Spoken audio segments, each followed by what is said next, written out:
नमस्कार दोस्तों, आज हम बात करने वाले हैं बहुत ही खास देवता के बारे में जिनका नाम है देवपशाकोट। ये मंदिर का गर्भगृह है और ये अंदर का नज़ारा है। तो आप वीडियो को कमेंट शेयर लाइक ज़रूर करें। ये गर्भगृह के अंदर जो मूर्तियां हैं वो इस प्रकार की हैं। देवपशाकोट हिमाचल प्रदेश के ज़िला मंडी के चौहार घाटी के बहुत ही प्रसिद्ध देवता हैं। इनकी बहुत ही ज़्यादा मान्यता है। और ये आप देखें ऊल नदी का नज़ारा, कितना सुंदर और साफ पानी है और ये मंदिर के साथ ही ये बहती है। और ऊल नदी जो कि ब्यास की ट्रिब्यूटरी है, ये उसका नज़ारा है। ये मंदिर का जो कैंपस है घने देवदार के जंगलों से घिरा हुआ है, वहाँ पर ये मंदिर है। और ये आप देखें देवता जी के बैठने का स्थान जो बाहर बनाया गया है, जो उनका रथ है उनके रखने का ये स्थान है। तो आज हम इसी जगह के बारे में बात करने वाले हैं और ये है शान चौहार घाटी देव श्री पशाकोट मंदिर। नालडेरा, जिसे नाल देहरा भी लिखा हुआ है, ये वहाँ का गेट है। यहाँ पर पहुँचने के लिए आपको घटासनी से आगे बढ़ते हुए ब्रोट रोड पर आगे बढ़ते हुए जटिंगरी से आगे बिल्कुल ऊल नदी के साथ में ये मंदिर है। और यहाँ पहुँचने के लिए आपको 10 से 15 मिनट का पैदल रास्ता भी तय करना पड़ता है। उसके बाद ये ऊल नदी के किनारे बिल्कुल ये मंदिर स्थित है। और यहाँ पर जो प्राकृतिक नज़ारा है वो बहुत ही ज़्यादा खूबसूरत है। और यहाँ देखें आप, चारों ओर घने जंगल दिखाई दे रहे हैं। मंदिर के आसपास बिल्कुल घने जंगल हैं और साथ ही ऊल नदी बहती है, बहुत ही साफ और सुथरी। और वर्तमान में बहुत ही ज़्यादा देखने में आपको यहाँ पर मज़ा आएगा। और देवता जी का जो स्थान है वो बिल्कुल इस नदी के साथ है और साथ ही देवदार के बड़े बड़े पेड़ यहाँ साथ ही मंदिर के हैं। तो ये मंदिर का गर्भगृह आप देखेंगे तो अंदर का नज़ारा आपको देखने को मिलेगा। और बात करें तो इन देवता की एक अपनी दंतकथा है, अपनी एक कहानी है। इनके बारे में अलग अलग मान्यताएं हैं और अलग अलग इनसे जुड़ी हुई कहानियां हैं। तो इसके बारे में भी हम लोग बात करने वाले हैं। लेकिन साथ ही साथ आप देखें तो ये मंदिर का गर्भगृह है। मंदिर के अंदर का नज़ारा आपको देखने को मिलेगा। ये आप देखें तो इस तरह का नज़ारा मंदिर के अंदर का है। और यहाँ पर मंदिर के बाहर का नज़ारा भी बहुत ही अच्छा है और यहाँ आप जा सकते हैं, आनंद ले सकते हैं और देवता जी के दर्शन कर सकते हैं। तो ये नज़ारा बहुत ही अलग यहाँ देखने को मिलता है। और ये अंदर के जो इसकी सजावट है वो इस तरह की है। और बात करें तो लोगों की यहाँ मान्यता बहुत ज़्यादा है। जो स्थानीय लोग हैं वो यहाँ पर आकर देवता जी के दर्शन करते हैं और यहाँ पर अपनी मन्नतें रखते हैं और पूरी होने पर यहाँ पर देवता जी के फिर से दर्शन करने ज़रूर आते हैं। ये आप देखने को जब शिवरात्रि मेला होता है मंडी में, तो वहाँ पर चौहार घाटी के जो देवता हैं, देव पशाकोट हैं या हुरंग नारायण जी हैं, वो भाई माने जाते हैं, कहते हैं ऐसा। तो वो भी अलग पहचान रखते हैं और उनकी जो बनावट होती है वो बिल्कुल अलग से होती है। उनका जो रथ का जो बनावट है वो बिल्कुल बाकियों से भिन्न सी होती है। और वजीर कहे जाते हैं, पहाड़ी वजीर।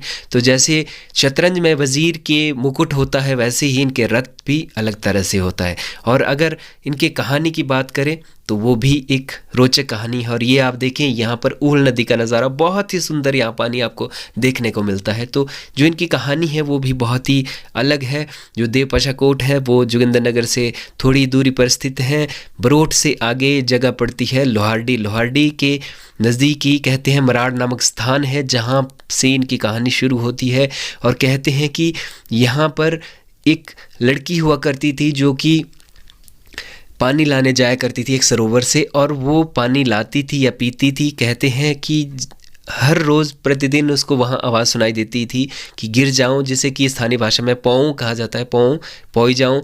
तो वैसे ही कहते हैं कि वो रोज़ रोज़ उस बात को सुनकर कमज़ोर होती जा रही थी। कमज़ोरी के कारण उसकी माँ ने जब उससे बात पूछी तो उसने बताया कि इस तरह की कहानी मेरे साथ हो रही है। तो उसने माँ ने कहा कि अगली बार जब ये बात सुनाई दे तो ज़रूर कहना कि गिर जाऊं, तो गिर जाओ ये कहना, या पाऊँ।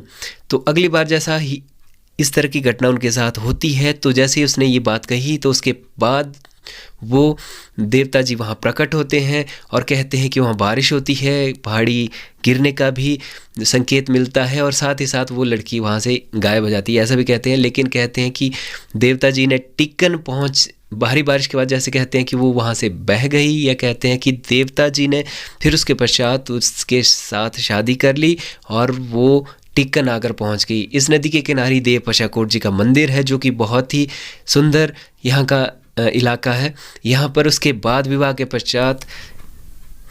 विवाह होने के पश्चात वह लड़की देवता जी के साथ यहीं बस जाती है और यहाँ अपना समय बिताती है। कुछ समय के बाद वो अपने मायके जाती है। मायके जाने पर वहाँ पर मायके में वह बच्चों को जन्म देती है और देवता जी ने उनको कहा होता है कि वो किसी और को इनको ना दिखाए। तो किसी दिन जब वो घर से बाहर जाती है तो उनको कहते हैं कि वो पेड़ों के अंदर रखती है, लेकिन अपनी माँ को कहती है कि वो उनको ना देखे।